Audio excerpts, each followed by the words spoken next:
Thinking Aloud. Conversations on the leading edge of knowledge and discovery with psychologist Jeffrey Mishlove.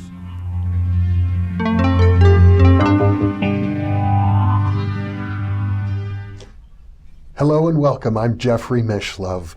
We'll be exploring today the energies of the body, particularly in relationship to out-of-body experience. With me is Luis Minero, who is the president of the International Academy of Consciousness, an organization headquartered in Portugal with offices around the world. He is also the author of Demystifying the Out-of-Body Experience. Welcome, Luis.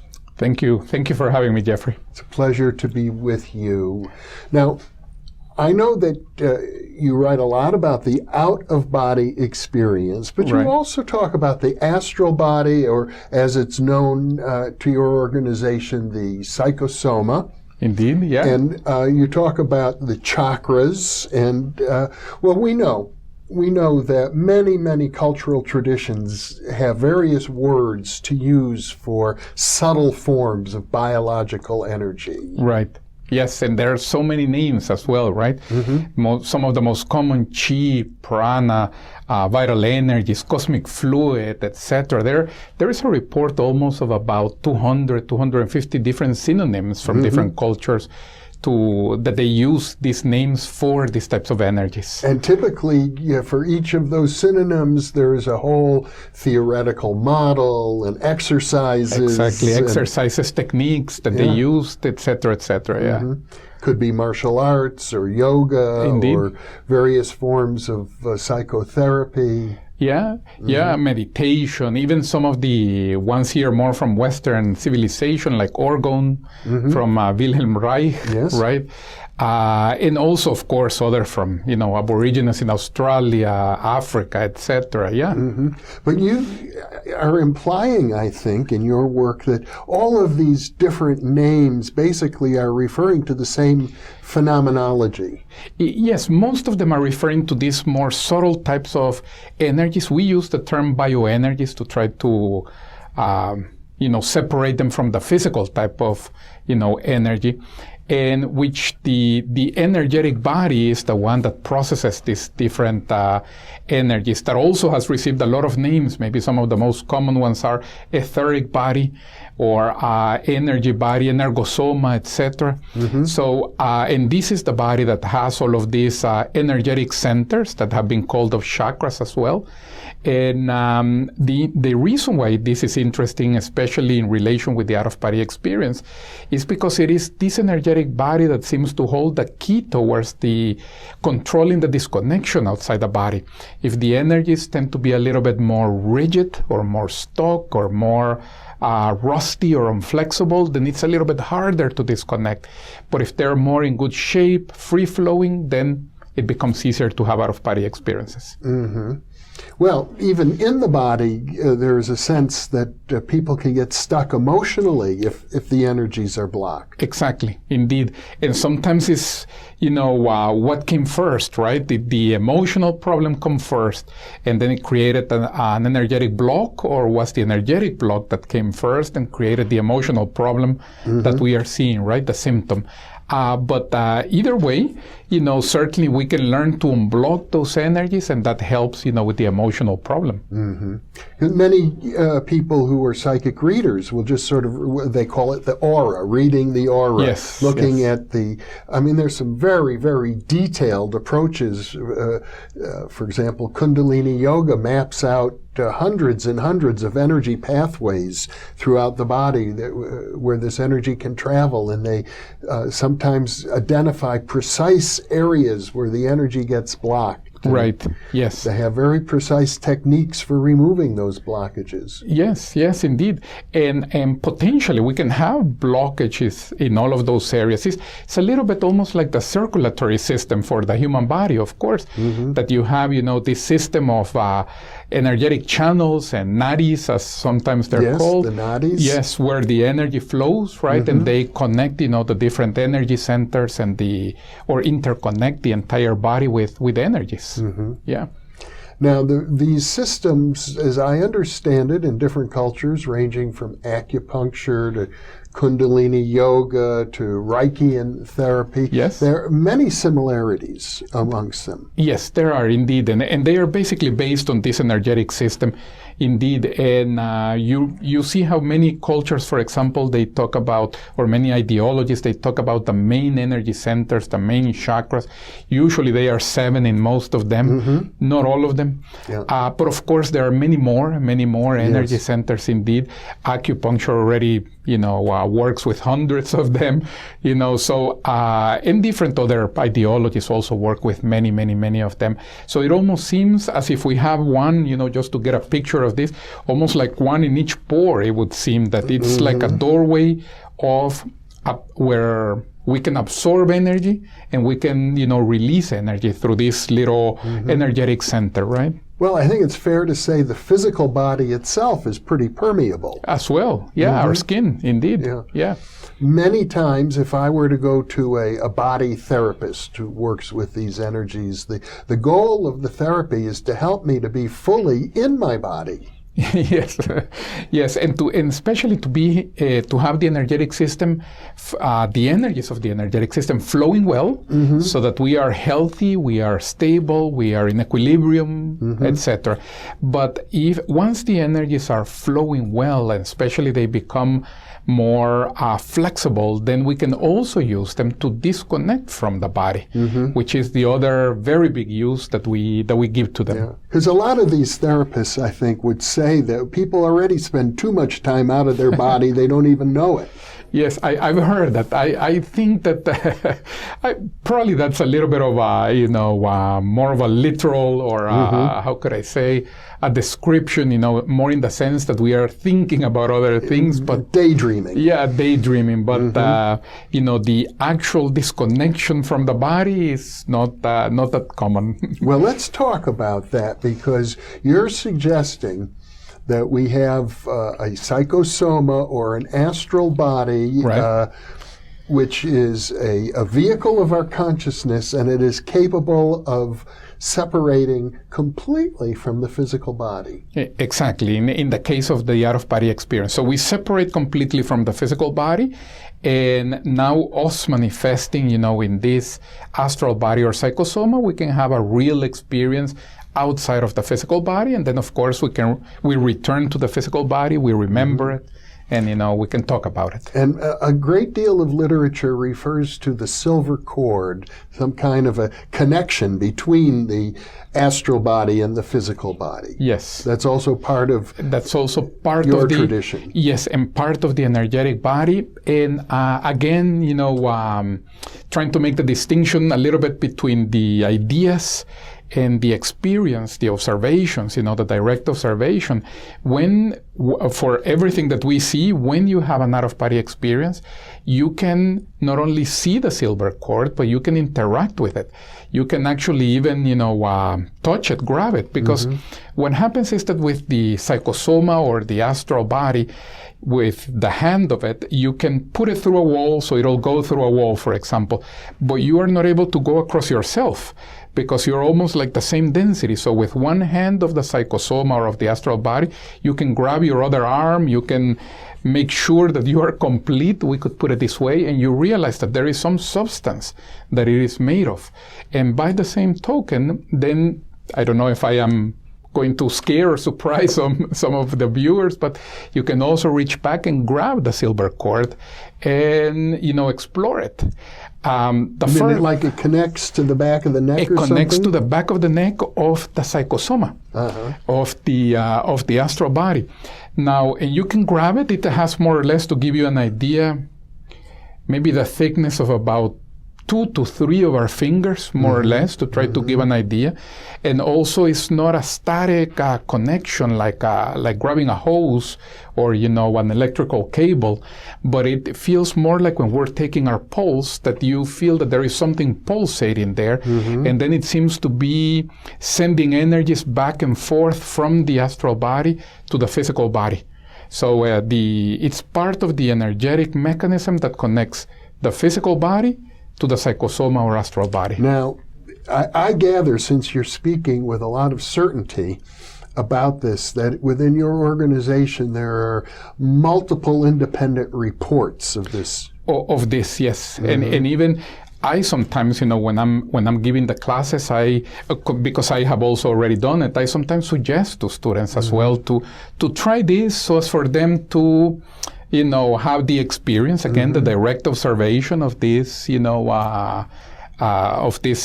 aspect of ourselves. Now, you also refer to the term thought forms. Right. I think there's a special word, thosene. Thosene, yes. Thosene in your vocabulary of your organization, which means thought, sentiment, and energy. Indeed. And if I understand it correctly, you're saying in the astral world, pretty much everything is made up of thosenes or thought forms. Exactly. Thought, sentiment, and energy. So it's what happens when us, the individual, we are manifesting an idea or a sentiment or an emotion, right? It also goes out with energy, or with this subtle energy, this bioenergy.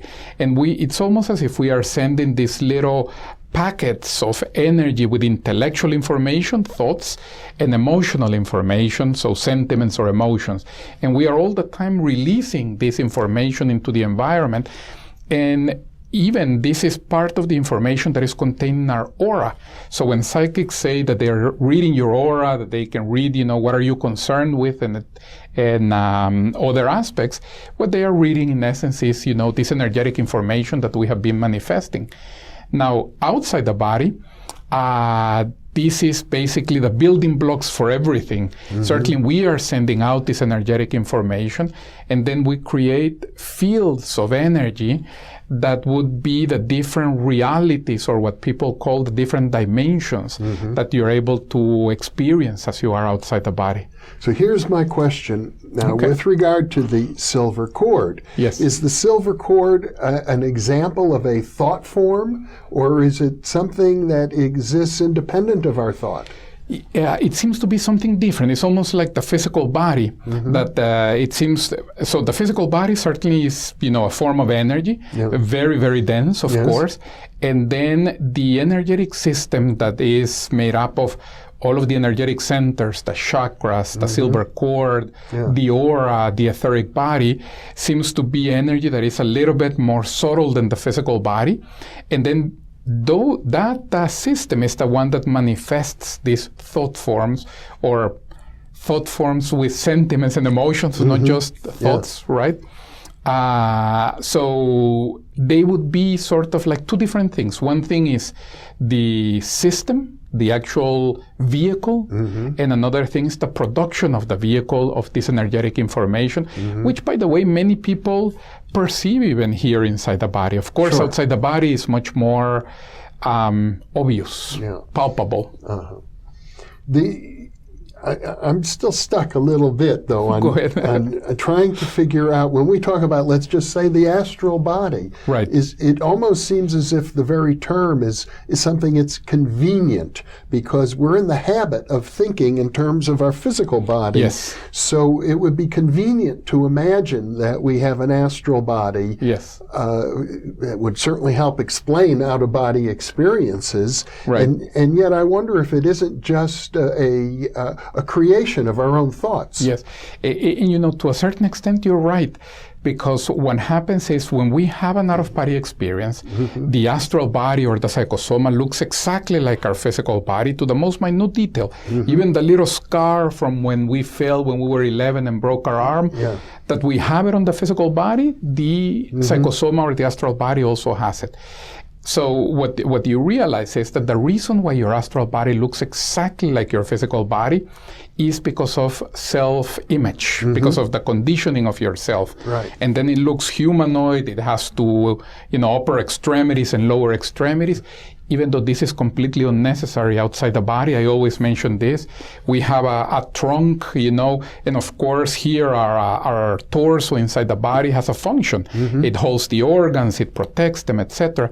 But outside the body, you don't have a stomach, you don't have intestines, you're not gonna eat, you don't need to breathe, so you don't have lungs. So the form itself that you're presenting is just simply because of self-image.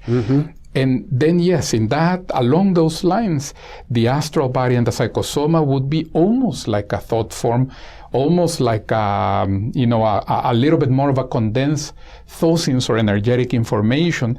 It's just the presentation that we are giving, but it is still, an aggregation of energies, in the presentation that we want to give it. Now, you have a variety of exercises of working with these energies for, as you say, separating from the physical body. And I know one of them is to visualize a kind of vibration going from the top of the head all the way down to, I suppose, the feet and then back up. Yes, we call it the VILO. This is an acronym for Voluntary Energetic Longitudinal Oscillation. Basically what it means is voluntary because we use our will. We move our bioenergies or our energies inside the body, so voluntary energetic. And then we're going to move it the length of our body from the head to the feet and from the feet to the head and back and forth. And we keep on oscillating this flow of energies back and forth. Now first of all, practicing that exercise will help with releasing blocks throughout our energetic body, certainly.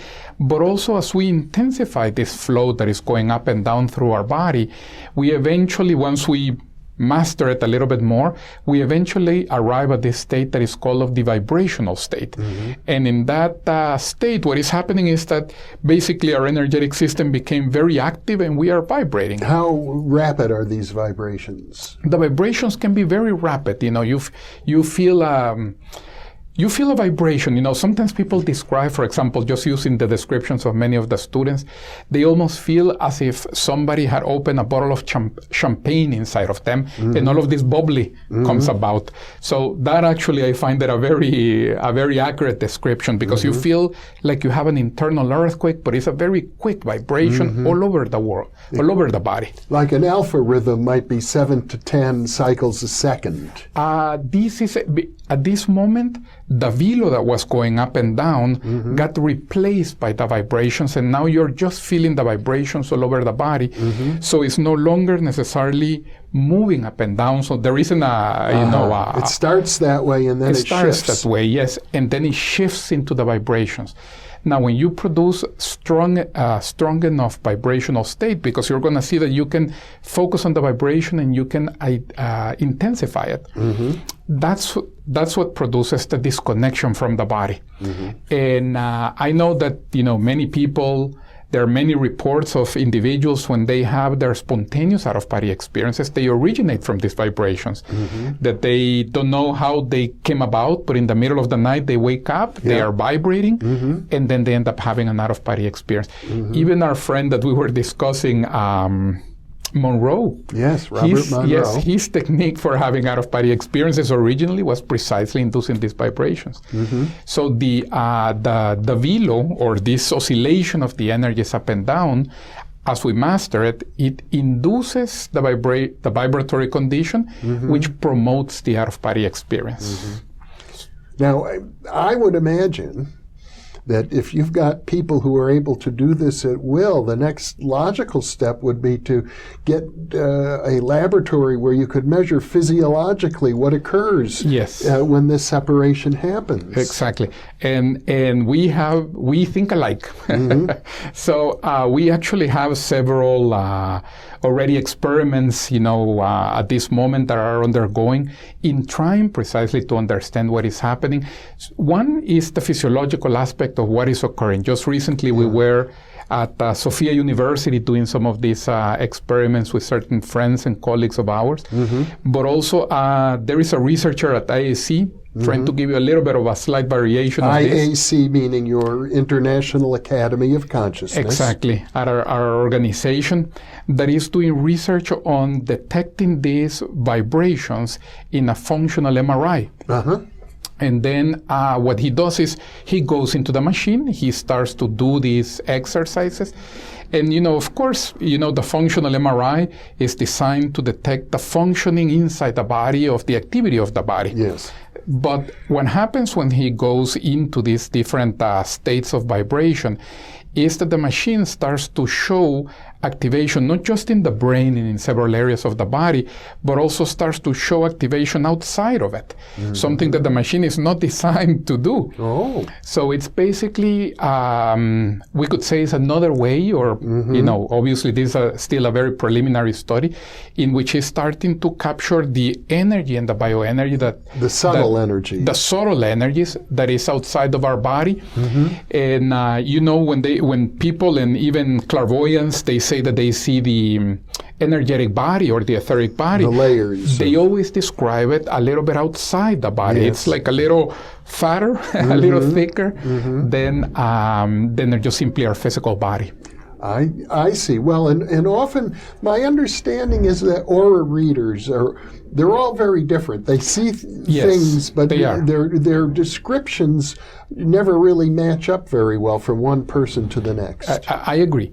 Even sometimes what we have seen, for example, these types of reading of the auras based on colors and things, I'm not quite sure that you can rely on that as much. But what does happen is that some of them, they have a real psychic intuitive ability, and by trying to focus on the energies of somebody else, they end up picking up some of the actual thosenes of the person, and it's not really on the colors, but it's on the content of the energetic thosenes, information. Again, that is thought, sentiment, and energy. Exactly. Or thought forms. Exactly. So, for example, let's say a person has been very worried by their son who is sick in the hospital, and then he has manifested a lot of this information and has been thinking about that quite a bit, and that energetic information is in their energy field. Yes, it has a certain color, indeed. So then the aura reader comes, they focus on the color, but as this is just a focusing element.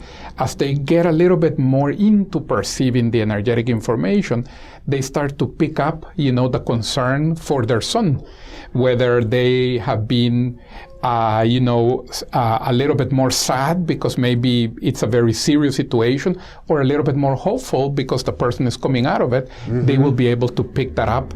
But it's not, the actual answer to that is not coming so much from the colors, but more from the content on the energies. So it's as if the energy itself conveys a meaning. Meaning, exactly. Meaning, content, information. And then outside the body, you see a lot of different types of energy fields and even dimensions that they have like a certain level of energetic information, a certain level of information or a certain level of organization of the information, and then another energy field that has a different level and a different level and a different level. And this is in essence what people describe as the dimensions, the non-physical realities or the different planes of existences. Well, I know in yoga philosophy they talk about the sheaths, like energy levels enfolding other energy levels enfolding. One sheath is inside of another. Typically it's said there are 7, but I suppose that might vary. But what you seem to be saying is that when people learn to do this velo process, the vibration of the energy, enabling the separation of the astral body or the psychosoma from the physical body, that they then open up organs of perception that enable them to, for example, see auras. For example, yes, that can happen. And also it enables them to perceive directly these different energy fields that exist outside the body. You can perceive them directly. You can perceive them, you can interact with them, you can read them a little bit easier. In other words, when the astral body is separated from the physical body, certain qualities of perception are opened up. Exactly. Because while we are inside the body, the physical body restricts our, can I say, psychism or our sensibility or sensitivity quite a bit. The physical body does, and it focuses on the physical, it focuses us on the physical reality. But also it restricts us. And when we are outside, we are outside this like heavy coat or heavy, vehicle on top of us, and then we are a lot more sensitive. I mean, I would imagine most people think of themselves as, I am my body, rather than I have a body. Exactly. And this is a very big shift in perspective.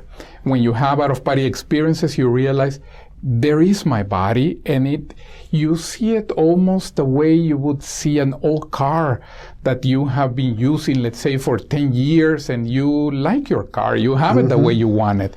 You know, you take care of it. But you obviously realize that is not you, right? And the car behaves the way you want it, meaning there are some people who drive very conservatively, others that drive a little bit more aggressively, so it behaves the way you want it to behave, but it's certainly not you.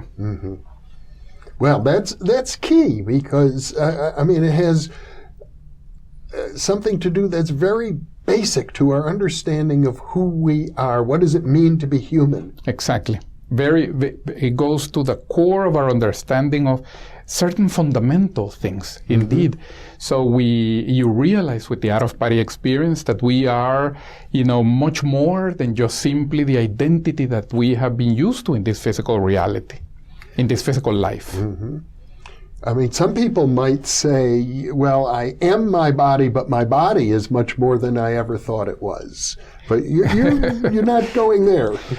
I would even agree with that, but I would say the soul, the essence, by whichever name we want to call it, is even more complex than the physical body, and we go well beyond the physical body.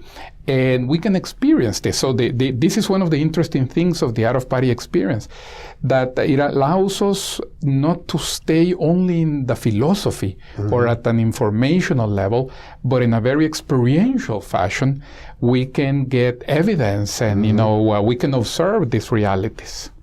Luis Minero, once again, we're out of time. It's been a pleasure. Thank you, Jeffrey. My pleasure indeed. Thank you for being with me. And thank you for being with us.